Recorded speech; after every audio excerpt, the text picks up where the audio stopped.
All right, friends, hello, and welcome to your Friday 3-card spread here from your friendly neighborhood modern mystic energy healer divine light channel, spiritual teacher Katie Rubin. How are you? Let's make sure the volume is up. Okay. This is an interesting one. I've got a nice 3-card spread for you. Let's keep in mind that we have, in fact, entered a Mercury retrograde, a nice, big, long one. I posted something on my personal page today about the sort of from the Chani app, Chani Nichols's astrology app, where she's talking at length about the current Mercury retrograde and its particulars. So check that out on my personal page, just Katie Rubin right here where you're seeing this probably.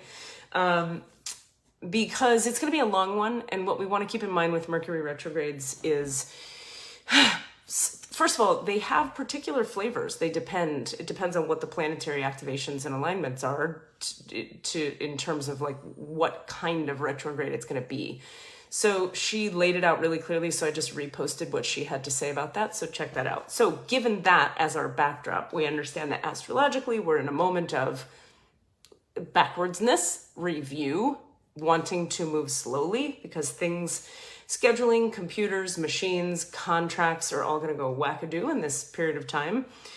So I always try to tell my clients, like, don't be, and she says this in her post too, Chani does, we don't want to be afraid of a retrograde or like hide out in our homes, but you want to sort of like the way I think about it is drop even more deeply into your low belly, connect with your breath in your body, move more slowly through your moments, because also plan extra moments. So if you're meeting someone for dinner at 7, get there at 6:30, because probably you'll get there at 6:50 if you plan to get there at 6:30 because of weird traffic and weirdness, right? Leave yourself a little extra padding. You know, it's strongly suggested not to buy plane tickets or don't buy a house, don't buy a car during a retrograde because you're probably going to have to correct that purchase later. You'll have to buy a new car, or there may be changes to that flight that will happen. Now, is that the worst thing in the world? No, it's okay. You can roll with changes.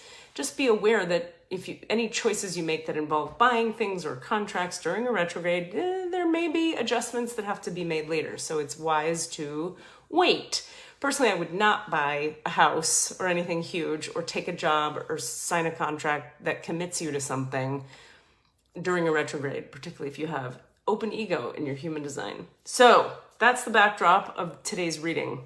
This is your second 3-card spread for the week. Here's the recent past. We have the Strength card. Boomski. The present moment is the Deep Freeze, a very important card to take advice from, and the outcome card is the One Ring Circus. So let's read what Colette Baron-Reid has to say about this. In the recent past, on some level, you've needed to embody strength. And it's interesting because it's the 44, which in my reality, the 4s are about the angelic presence, like the presence of angels. It's also about a kind of a quickening of energy, like you're going to have extra energy to get stuff handled and done when the 4s are present. Your true strength comes not from self-reliance alone, but from a sincere faith in a higher power. The strength to accomplish even the most daunting tasks is yours at this time. You can connect with and channel the power of the universe. The Strength card indicates that your ideas are being tested and refined, and your relationships are being deepened. No matter what happens, nothing can move you off the course of evolution.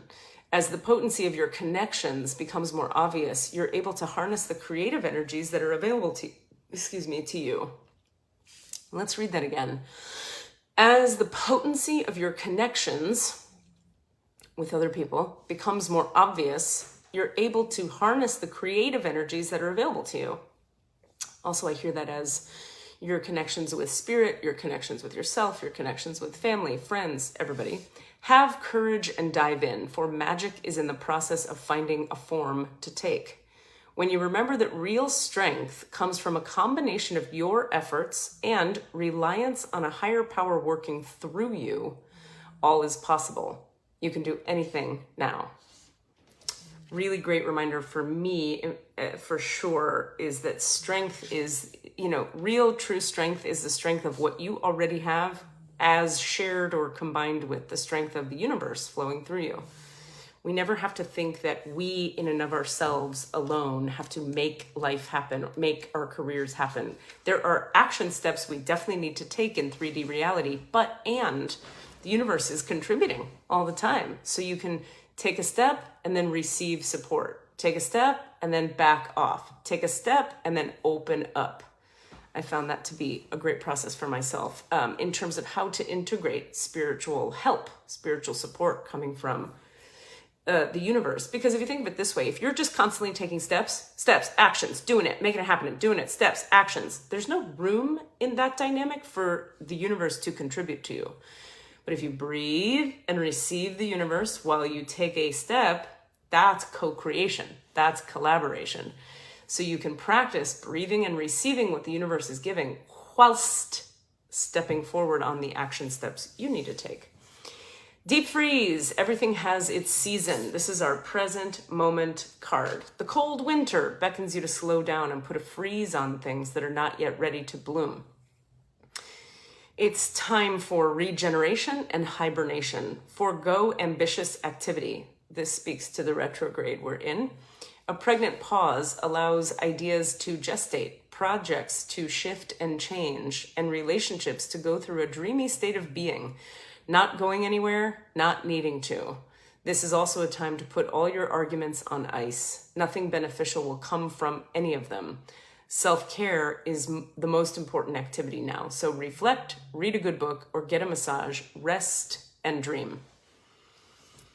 The deep freeze. So you've needed to understand that your strength is strengthened by your connection with higher power in the recent past, and that's been tested or activated or engaged with in the recent past. The present moment it's not a time to get ambitious and push forward. It's a time to forego ambition and read a book, take a break, have a massage, allow the universe to align things correctly with you. You are not creating your reality on your own. If you allow the universe to contribute, it sure freaking will. And then the outcome, very interesting, is the One Ring Circus. Very interesting. We're going to have a cool talk after you hear this one. The outcome of doing all that, independence is key now. As you step into your journey today, others may not have the vision or resources that you need. Recognize that all the wisdom you've acquired along the way makes you particularly competent, capable of moving forward with assurance. Self-reliance is important. Another aspect to consider is creating and maintaining clear boundaries between you and another. Be discerning about your partnerships at this time. When you know who you are and have a healthy sense of where you end and others begin, you're able to enter into the best kinds of relationships and will attract people who mirror back your wholeness. Interdependent relationships are always mutually supportive, stimulating, and transformative. You can achieve anything at this time. It's like the little tagline to this card is you are competent and capable. I think that's what it says. Capable and competent.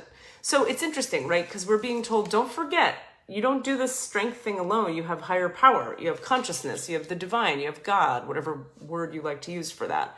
In the recent past. In the present, we're being asked to do not a lot of things. Put all the forward momentum on hold. But understand that coming out of that deep freeze, we're going to need to trust our own intuition.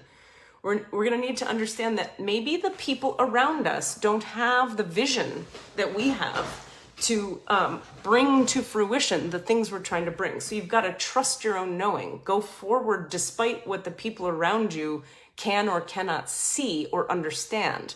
You know, the way I see this spread is you gain the strength through connecting to higher power, to trust yourself. This isn't the moment to act, but when this moment passes, you're going to need your self-reliance that you gained back during your strength when you were connecting with higher power. Yeah, it's an interesting ride. When you step deeply onto the spiritual path and you really start to awaken your consciousness, there's a lot of people who will not understand what you're doing or trying to accomplish. And this is where it is a challenge to be an innovator. It is a challenge to be an astronaut in your family dynamic, in your friend group, in the world. Activating your light body and becoming spiritually awake it puts you on a unique path that can be kind of solo a lot of the time. It's a one-ring circus. You've got to trust your own inner guidance, which isn't always going to match with what the people around you want or think you should do or think is best for you. So yeah, we want to keep that in mind as we trudge the road of happy destiny, as we say. But I also love that she talks about, with the one-ring circus, another aspect to consider is creating and maintaining clear boundaries between you and another. And she talks about, when you know who you are and have a healthy sense of where you end and others begin, you're able to enter into the best kinds of relationships and will attract people who mirror back your wholeness. Interdependent relationships are always mutually supportive, stimulating, and transformative. So we want to look at, of course, the difference between interdependence and codependence. Interdependence is where I need you to help me do this and you need me to help you do that. And together we're doing this thing together. But we're not emotionally enmeshed in such a way that each of us doesn't get our needs met within the interdependent dynamic. Interdependence is we help each other bring a thing to fruition. And codependence is I can't exist without you being comfortable and you liking me all the time. Very different things. Emotional enmeshment is I'm not safe unless you're happy. I have to give up me so that you can have you. That's not what we're talking about. We're talking about interdependence, where it's like, yeah, if you bring your hammer and nails, I'll bring my sheetrock, and together we can make a house. That's healthy interdependence. So may this be useful. Let's see, what do I have coming up for you? Writing class. My writing and alignment class begins the 22nd of September. We meet Thursdays. There is a day class and an evening class. This is a class for people who are already working on writing something or want to get started on writing. And we use an audio track, a meditative audio track that's very powerful, designed by Tom Bird, that gets you out of your own hyper-analytic mind and receiving the words in a kind of spiritual transmission-y kind of way. But it's not the woo-wooiest class. It's pretty damn grounded. Then we meet once a week. So we meet once a week to write together for an hour. Then we meet once a week for 2 hours for everybody to get feedback on their writing from yours truly. Having written 6 solo shows now, 2 plays on commission, 1 screenplay, and a book. I'm a bit of a writer, and so I've helped a lot of people bring their writing projects to fruition. So I hope we'll see you there in writing class. Message me if you have any questions, and take great care, my friends. Breathe deep, move slow in the retrograde.